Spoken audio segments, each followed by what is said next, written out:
some more focused discussion around the Torah in our breakthrough rooms. So I have some thoughts I'd like to share with you first, and then I'm going to ask either Phyllis or Martha, I don't remember which of you was doing this, to organize us into some smaller conversations, and then we'll come back together for a closing all together. And we'll be done right at noon. Um, so again, I just want to express my appreciation to everyone for being present here this morning, for making community as we step forward into this new year and into this ongoing pandemic, which is claiming the lives of so many in so many different ways, and how blessed we are to be able to be here together, to learn together, and to just affirm life through our learning and our community. So as we said, we've come to the final parasha of Sefer Breshit, and we begin this parasha with the completion of Jacob's life.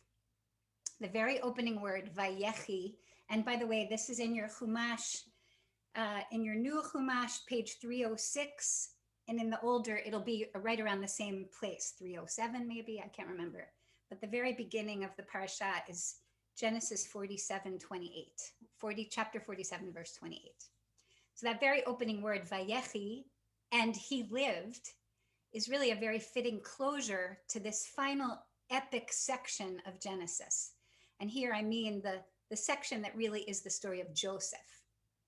This final section of Genesis begins with Parashat Vayeshev, which we had several weeks ago, which says Jacob settled, he dwelled, but we know that is a false claim. He doesn't settle.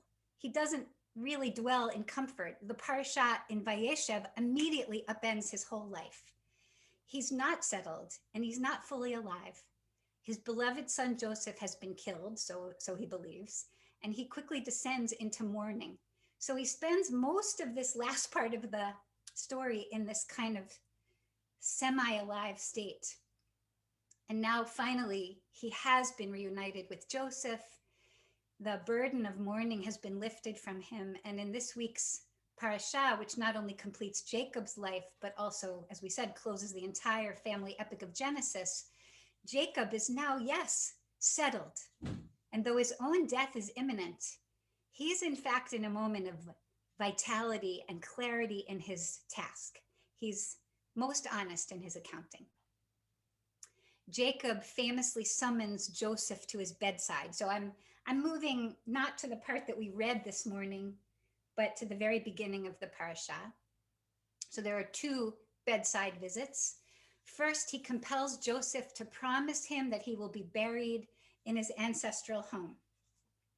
They take up this apparently ancient Near East ritual involving placing a hand under a thigh as a sign of commitment, and that the commitment is that Jacob will not be buried in Egypt. He'll be buried with his kin, as he says. It doesn't say it in the text, but the understanding is that he'll be buried in the cave of Machpelah. And that's going to be important for us in just a moment. On the second visit, the second time that Jacob is summoned to, that Joseph is summoned to Jacob's bed, Joseph comes this time with his sons, Ephraim and Manasseh.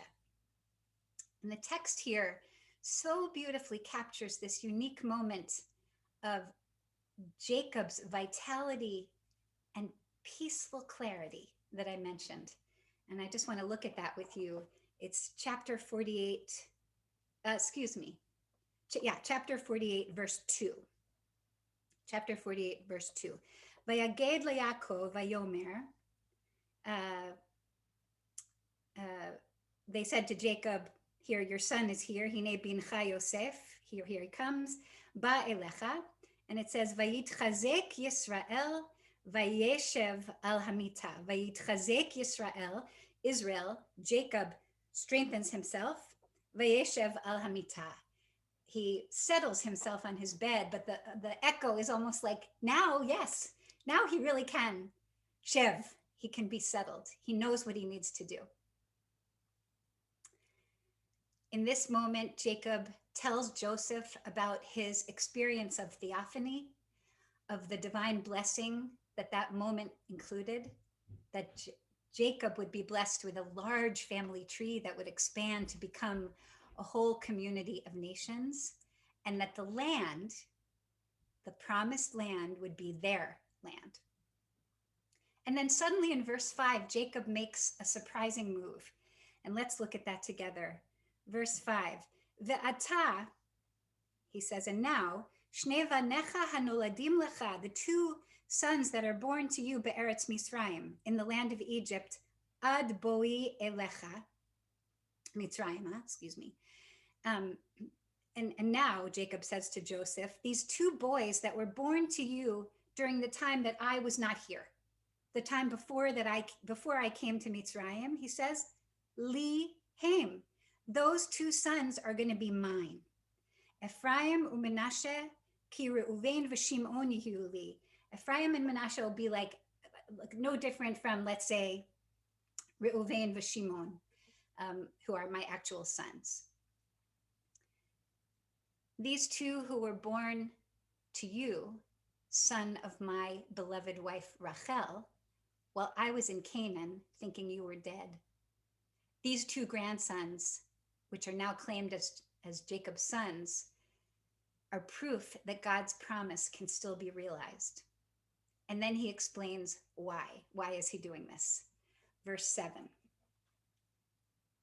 Va'ani bevoi mi padan meta alai Rachel.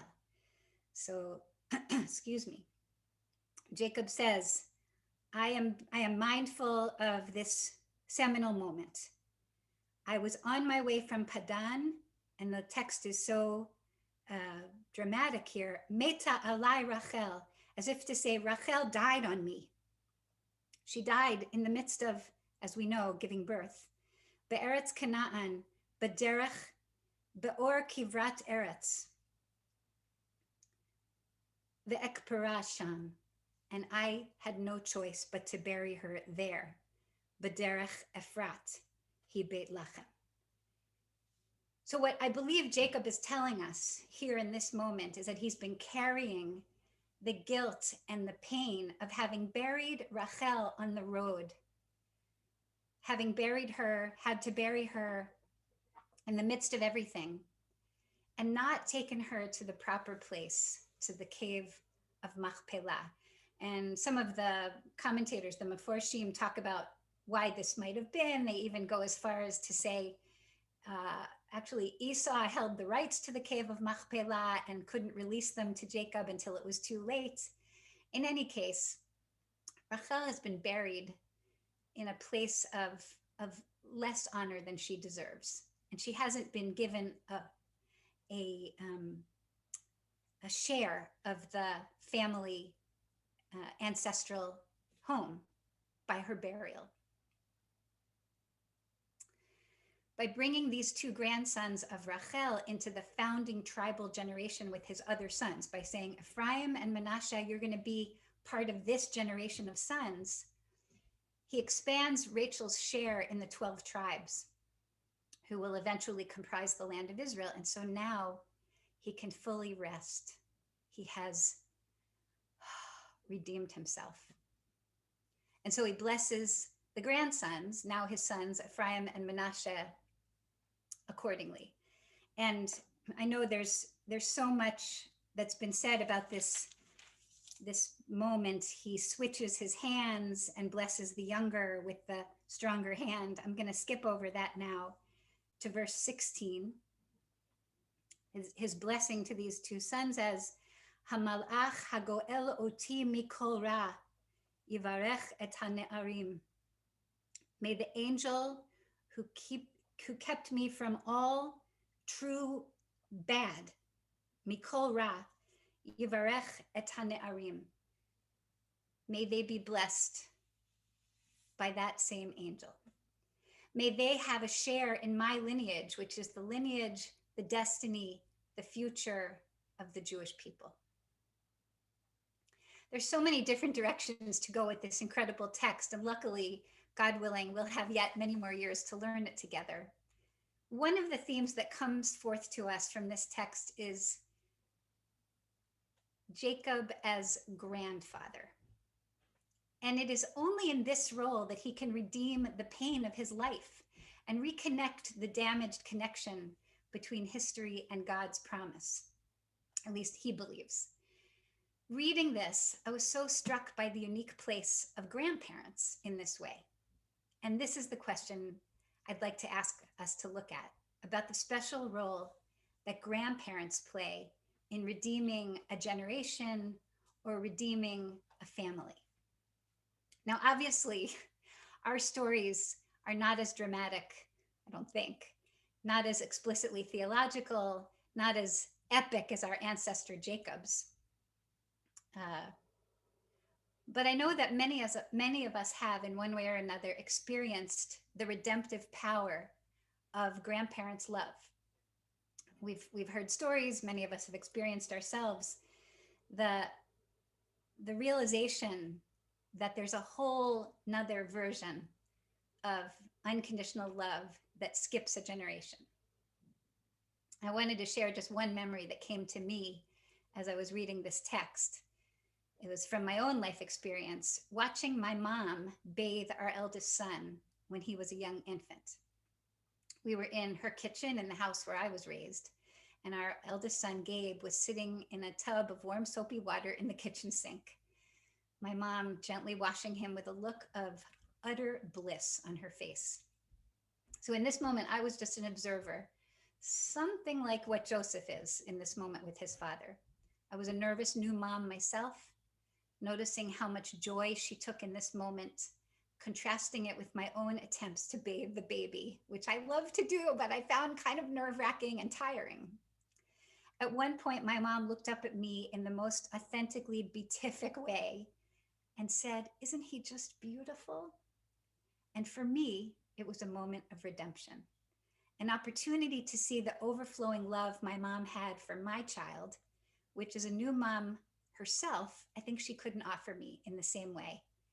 In that same way, I was limited as a new mom. So I ask us to dig into our own experiences with grandparents, and feel free to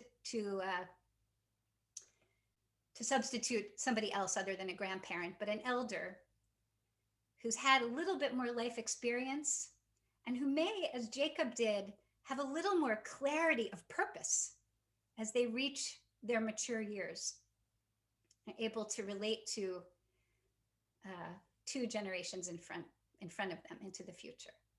So ask our Gabayim to invite us into breakout rooms. And I want to ask us to focus on two questions. Number one is, what else do you make of Jacob's blessing to these grandsons? I shared with you my understanding of where he's coming from and why he chooses to bless them in the way he does. But what else would you say about that? And number two, in your own archive, your own personal Torah, in what ways have you experienced that grandparent generation, that grandparent relationship as a relationship of redemption? So we'll take about 15 minutes here in our breakthrough rooms. And feel free to greet each other and say hello and Shabbat Shalom and all that too.